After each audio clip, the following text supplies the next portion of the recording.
안녕하십니까 축구팬 여러분. 여러분의 열정적인 해설위원 김준석입니다. 자, 2025 EAFF E1 챔피언십 동아시안컵 개막이 코앞으로 다가오면서 그 열기가 그 어느 때보다 뜨거운데요. 특히 이번 대회를 앞둔 중국 대표팀을 둘러싼 분위기가 정말 심상치 않습니다. 중국 현지 언론인 소후닷컴은 한국을 상대로 깜짝 승리를 거둘 것이라며 예상 베스트 사빗까지 공개했는데요. 심지어 우리 대표팀을 2군 수준이라고 평가하면서 그야말로 자신감이 하늘을 찌를 듯한 모습을 보이고 있습니다. 2026 월드컵 아시아 3차 예선 진출에 실패한 뒤 이번 대회를 통해 돌파구를 찾겠다는 의지가 아주 대단해 보입니다. 그래서 오늘 우리는 차가운 머리와 뜨거운 가슴으로 이 문제를 파고들어 볼까 합니다.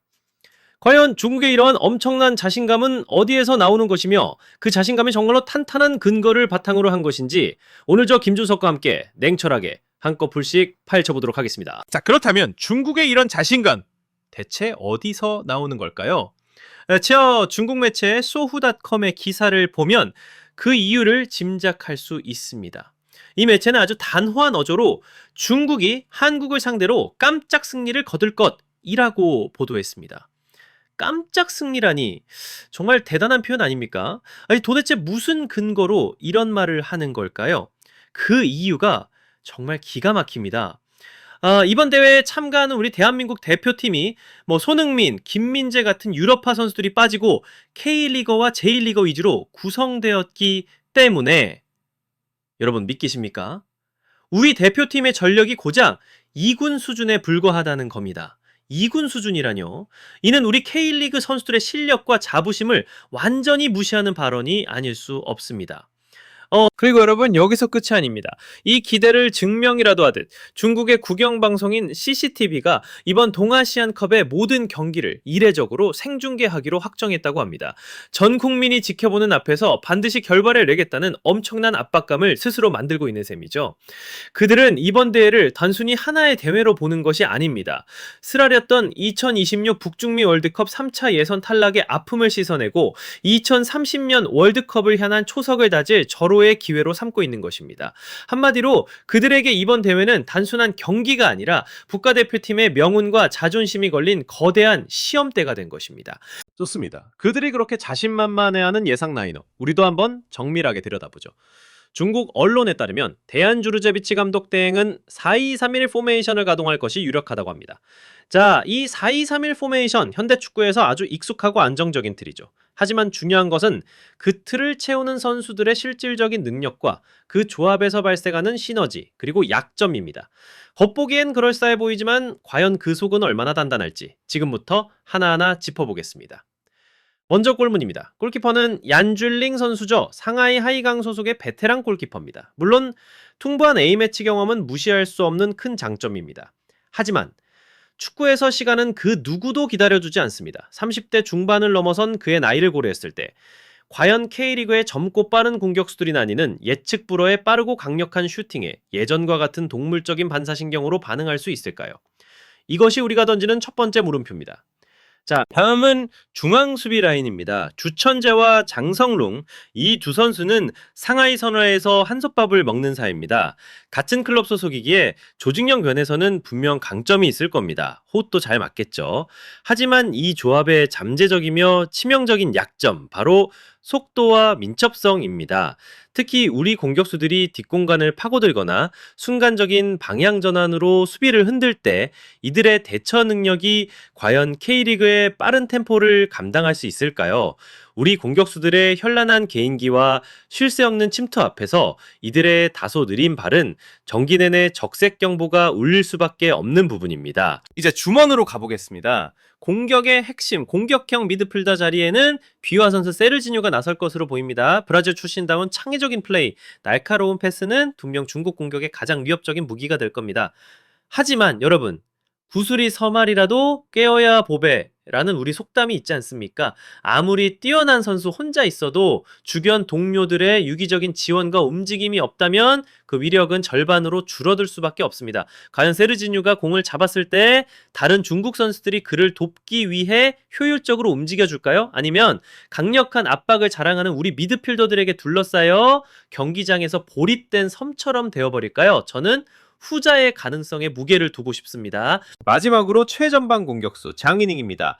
전형적인 타겟형 스트라이커죠. 힘을 이용한 포스트 플레이, 공중볼 다툼에는 능할지 모릅니다. 하지만 현대 축구가 스트라이커에게 요구하는 것은 그 이상입니다. 순간적인 스피드를 이용한 침투, 수비진을 허무는 예상 밖의 움직임, 동료와 연기하는 능력. 과연 그가 이런 다재다능함을 보여줄 수 있을까요? 힘 좋고 조직적인 K리그 수비수들 앞에서 그가 할 수 있는 플레이는 극히 제한적일 수밖에 없습니다. 그가 고립되었을 때 홀로 무엇을 할 수 있을까요? 이 역시 중국에게는 큰 숙제로 남을 것입니다. 보시다시피 중국이 자랑하는 라인업은 이름값만 보면 그럴듯하지만 한꺼풀씩 벗겨보면 곳곳에 의문부호가 가득합니다. 자, 여러분, 우리가 중국의 라인업을 분석해 보았습니다. 곳곳에 물음표가 보였죠. 하지만 제가 생각하는 중국의 가장 큰 그리고 가장 근본적인 실수는 선수 개개인의 약점이 아닙니다. 그들은 바로 축구라는 스포츠의 힘의 본질에 대한 책을 완전히 잘못 읽고 있습니다. 중국 언론은 우리 대표팀을 2군 수준이라고 폄하했죠. 정말 엄청난 착각입니다. 그들은 가장 중요한 핵심을 놓치고 있습니다. 이번 대표팀에 뽑힌 선수들 중 상당수가 울산, 전북, 강원 등 같은 K리그 클럽에서 한 시즌 내내 손발을 맞춰온 선수들이라는 사실을 말입니다. 며칠 훈련하고 급조된 스타 군단보다 1년 내내 함께 뛰며 눈빛만 봐도 서로의 움직임을 통찰하는 이 선수들의 조직력.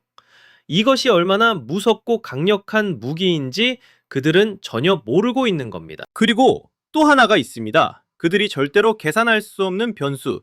바로 간절함입니다. 동기부여입니다. 어떤 슈퍼스타에게는 이 경기가 그저 그런 A매치 평가전 중 하나일 수 있습니다. 하지만 생애 처음으로 가슴에 태극마크를 단 9명의 선수들에게 이 경기는 어떤 의미일까요? 이것은 단순한 경기가 아닙니다. 바로 내 인생을 건 경기입니다. 그들의 그라운드를 불태울 듯한 엄청난 에너지와 나를 증명하고 말겠다는 그 뜨거운 열망, 그것이야말로 돈으로도 살 수 없는 그 어떤 전술보다도 강력한 우리만의 무기입니다.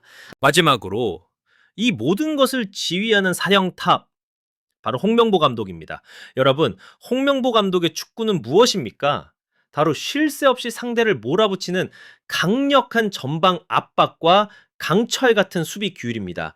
그리고 이 전술이야말로 다리 느리고 순간적인 대처 능력이 떨어지는 수비진에게는 그야말로 천적과도 같습니다. 느린 수비는 빠른 압박에 무너질 수밖에 없습니다. 이것은 현대 축구의 변치 않는 공식과도 같습니다.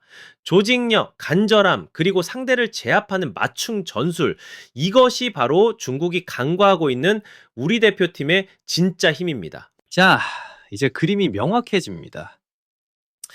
한쪽은 상대를 얕잡아보는 화려한 말로 쌓아 올린 자신감.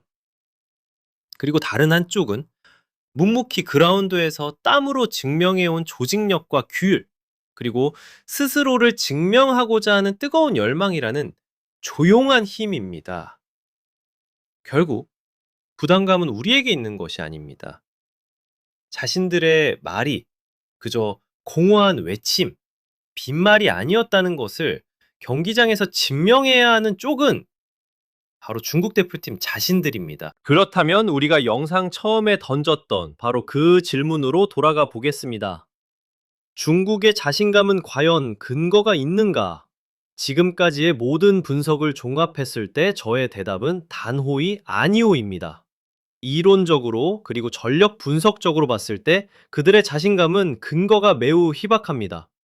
그들은 챔피언을 배출해온 우리 축구의 저력, 즉 팀보다 위대한 선수는 없다라는 진리를 바탕으로 한 조직력과 가슴에 태극마크를 다는 것의 무게를 아는 선수들의 간절함, 그리고 K리그라는 무대의 깊이를 완전히 과소평가하고 있습니다. 하지만 그렇다고 해서 우리가 절대 상대를 얕보거나 당심해서는 안 됩니다. 이 점을 반드시 명심해야 합니다. 그들은 월드컵 예선에서 탈락했기 때문에 잃을 것이 없다는 각오, 말 그대로 배수진을 치고 경기장에 나올 것입니다. 스스로를 증명하고자 하는 상대의 그 도끼는 그 어떤 뛰어난 전술보다 무서울 수 있습니다.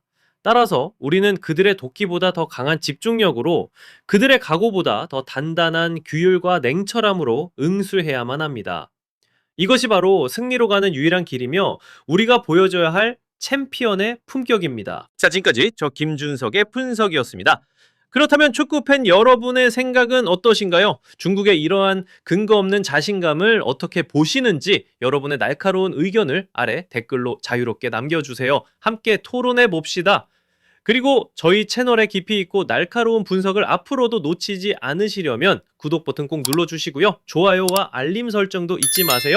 지금까지 시청해주셔서 진심으로 감사합니다. 더 흥미로운 분석으로 다시 찾아뵙겠습니다.